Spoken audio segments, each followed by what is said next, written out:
Muslim community association Yorkshire and Humber রিজিয়নের উদ্যোগে যুক্তরাজ্যের স্কানথর্প ইউনাইটেড ফুটবল গ্রাউন্ডের হলরুমে অনুষ্ঠিত হয়েছে দুদিনব্যাপী ইসলামিক সেমিনার। রিজিয়নের সভাপতি ইঞ্জিনিয়ার মাসুদুল হাসানের সভাপতিত্বে এবং কোষাধ্যক্ষ শিবলি শামস চৌধুরীর সঞ্চালনায় অনুষ্ঠিত সেমিনারে পবিত্র কোরআন থেকে দারস প্রদান করেন ইস্ট লন্ডন মসজিদের খতিব শায়েখ আবুল হোসেন খান।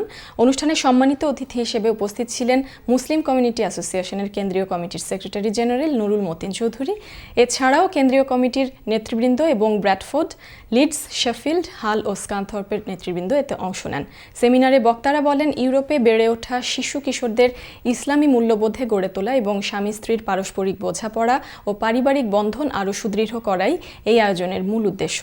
অনুষ্ঠান সঞ্চালনা করেন নর্থ বাংলা প্রেস ক্লাবের সাধারণ সম্পাদক মোহাম্মদ নুরুল আমিন তারেক ও সাংবাদিক সারোয়ার হোসেন।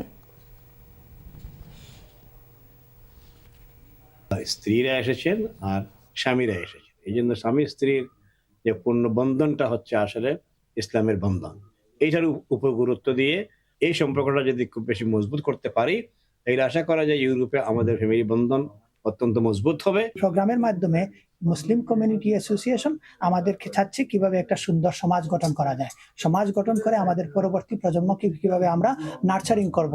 নাম্বার ওয়ান হচ্ছে যে আমাদের যে ইয়ং জেনারেশন আছে তাদেরকে আমরা এই দেশের রুলস এন্ড রেগুলেশন শিক্ষা দেওয়া।